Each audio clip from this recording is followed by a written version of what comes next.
Boa tarde, quinto ano, tudo bem?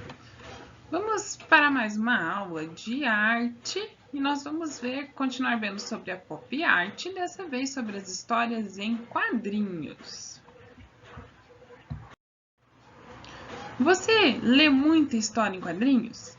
Sabia que essas histórias, esses tipos de livro, começaram a se tornar popular em 1960? E por ele ser popular, alguns artistas da arte pop começaram a usar algumas imagens das histórias em quadrinhos para fazer as suas obras de arte. Um deles é o Roy. Ele foi um pintor identificado com a pop art. Por quê? Ele valorizava as histórias em quadrinhos como forma de arte para criticar a cultura de massa. Então, ele era um artista que reproduzia os quadrinhos das histórias em quadrinhos. Ele não copiava, ele simplesmente retirava um quadrinho da história em quadrinhos do jeito que ele estava e ampliava e tornava ele um quadro. Interessante, né? Vamos ver algumas obras dele? Então, essa é uma das obras. Certamente, em uma história em quadrinhos, a gente entenderia o que o autor da história queria com com essa imagem, né? Mas só essa imagem separada, a gente não sabe. Então, ela cria uma nova história, um novo contexto. Interessante, não?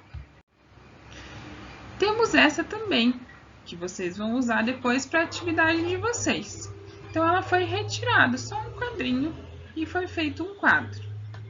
Também a gente pode imaginar diferentes histórias a partir dela, né? Pode ter uma história já acontecendo antes, pode ser o final de uma história, pode ser o começo, e assim por diante. Mais alguns exemplos de quadrinhos que viraram arte.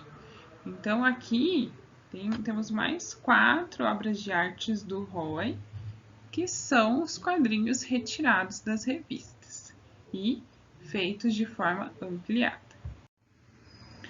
E agora é a sua vez.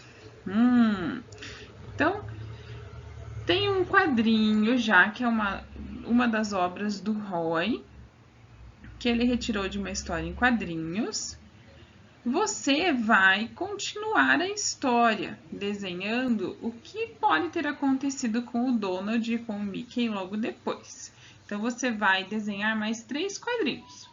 Você pode acrescentar balões de falas em português, e não precisa ser em inglês, né? Pode ser em português. E onomatopeias, que são aqueles barulhinhos, né? Boom, crash, e assim por diante. Use lápis de cor para dar acabamento aos seus desenhos. Então, vamos lá, boa diversão!